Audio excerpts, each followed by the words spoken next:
We often think of China and North Korea as inseparable allies. After all, Mao Zedong once described their relationship as close as lips and teeth. On paper, they share something very rare, a mutual defense treaty. That means if either country were attacked, the other is obligated to step in. History backs this up.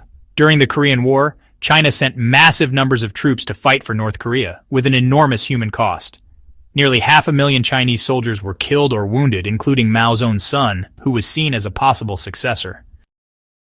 But here's where the story takes a surprising turn.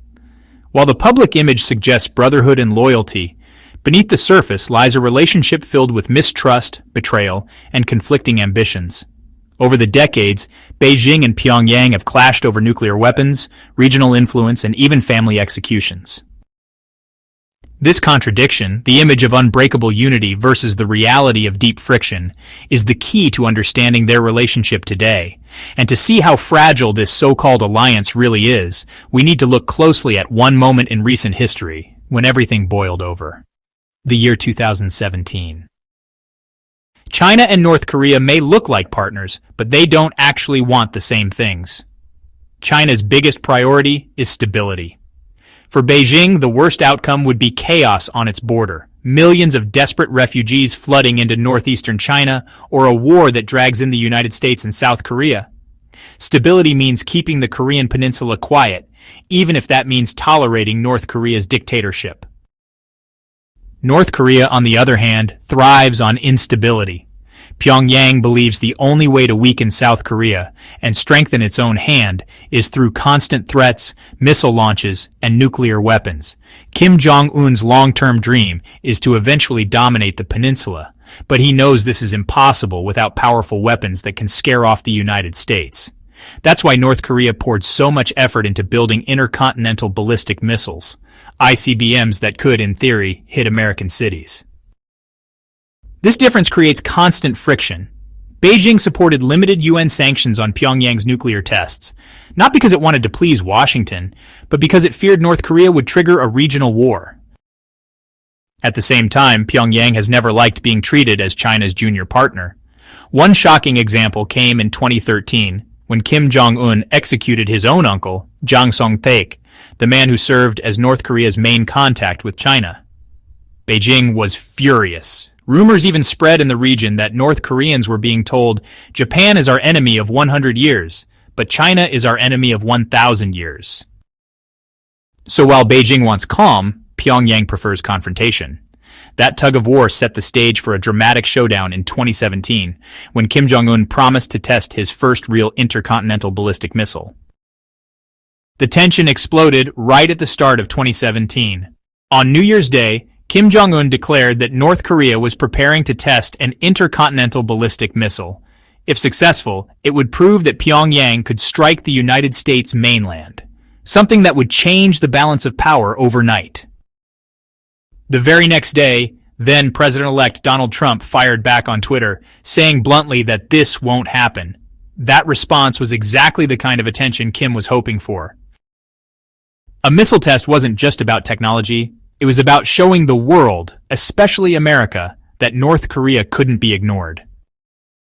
But this wasn't going to be easy to stop. Back in 2006, U.S. defense officials William Perry and Ash Carter had suggested that if North Korea put a missile on a launch pad, the U.S. should simply destroy it.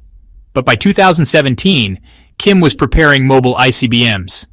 These could be hidden and launched from almost anywhere, making them far harder to target. Then in February, two events shook the region. On the 12th, North Korea launched a new medium-range solid-fuel missile.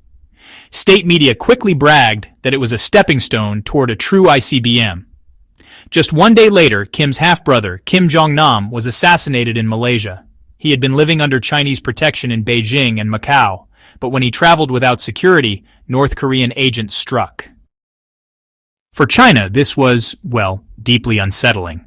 Not only had North Korea defied Beijing with a provocative missile launch, but Kim Jong-un had also ordered the killing of someone considered under China's watch. Beijing's anger showed quickly. Within a week, China ordered North Korea to halt coal exports to its market. Since coal made up around 40% of Pyongyang's export revenue the previous year, this was a crushing economic blow. North Korea's response? Open defiance. State media accused China of dancing to the tune of the United States, something Pyongyang had rarely said in public before. The alliance was beginning to crack, in ways the world had not seen for decades. In early March 2017, North Korea took its defiance a step further. Pyongyang launched 5 Scud missiles toward Japan. 1 failed, but the other 4 flew successfully, and 3 of them landed inside Japan's exclusive economic zone. On the surface, it looked like another routine provocation aimed at Tokyo and U.S. bases stationed there. But if you look closely at the launch site, the picture changes. The missiles were fired from the Sohae satellite launching station in northwest North Korea.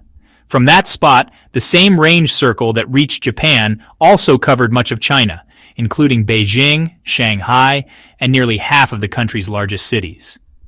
In other words, Pyongyang wasn't just reminding Washington and Tokyo of its reach, it was signaling to Beijing, we can threaten you too. The timing added insult to injury. The test happened on the second day of China's National People's Congress, one of Beijing's most important political events.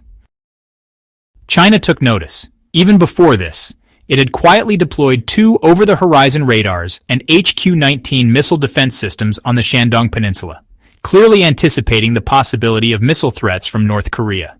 After the March launches, Beijing's concerns were, honestly, fully justified. For Kim Jong-un, the message was clear. North Korea would not be bullied, not even by China. For Beijing, it was a dangerous reminder that its so-called ally could quickly turn into a direct security threat. After the March missile drama, things didn't settle down. They got messier. From late March through April 2017, North Korea attempted 4 more ballistic missile tests. Every single one failed. For Kim Jong-un, who had just boasted about his country's growing power, these failures were, well, a serious embarrassment. But for China, the danger wasn't gone. A failed missile test can be just as risky as a successful one. Because, debris, accidents, or misinterpretations could still drag the region into crisis. Beijing's patience began to wear thin. By mid-April, reports suggested that China was sending unusually blunt warnings to Pyongyang. One threat even hinted that if North Korea continued recklessly with its nuclear program, the People's Liberation Army might strike North Korean nuclear facilities directly to protect regional stability. But North Korea didn't back down. In early May, Pyongyang lashed out at China in state media, accusing Beijing of insincerity and betrayal. The commentary warned that China should no longer test North Korea's patience, and even suggested that Beijing would face heavy consequences if it kept siding with international sanctions. For decades, North Korea had avoided such open criticism of China. Now, in 2017, the mask was slipping. The alliance that Mao once called lips and teeth was showing its cracks in public view. Despite the threats and the failures, North Korea pushed forward. Between mid and late May 2017, Pyongyang carried out 3 more missile tests. Unlike the earlier embarrassments, these were at least partially successful. Each launch inched North Korea closer to its ultimate goal, a working intercontinental ballistic missile. By July, Kim Jong-un got what he wanted. North Korea successfully launched 2 ICBMs, shocking the world. Then, in November, Pyongyang tested an even more advanced version, proving it could, in theory, reach major United States cities. This was a turning point. North Korea had crossed a threshold many experts thought was still years away. What's striking is how restrained the response was.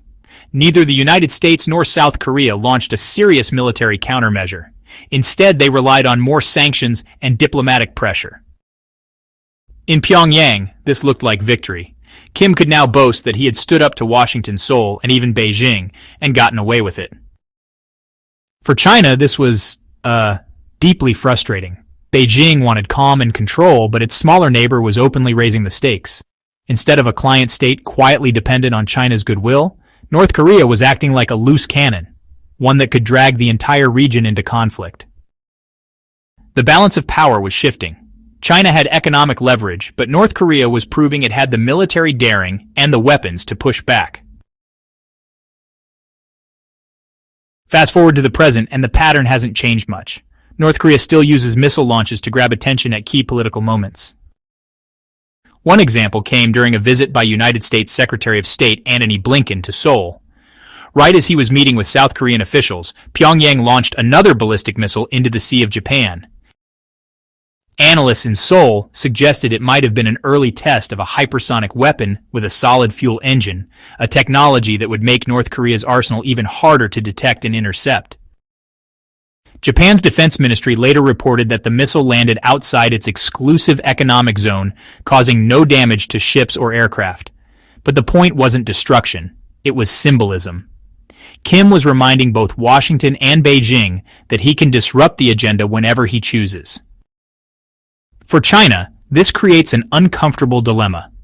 On the one hand, Beijing doesn't want North Korea's provocations to trigger more United States military activity in the region, or invite harsher sanctions that could spill over onto China's own economy. On the other hand, Xi Jinping also can't afford to look weak by letting Pyongyang's actions go unchecked, especially while China is focused on its larger strategic contest over Taiwan. The likely outcome? More quiet but firm pressure from Beijing. Economic levers, trade restrictions, and back-channel warnings will be used to keep Kim's behavior within limits. But China will avoid pushing so hard that it risks collapsing the North Korean regime, because for Beijing, chaos on its border is still the nightmare scenario.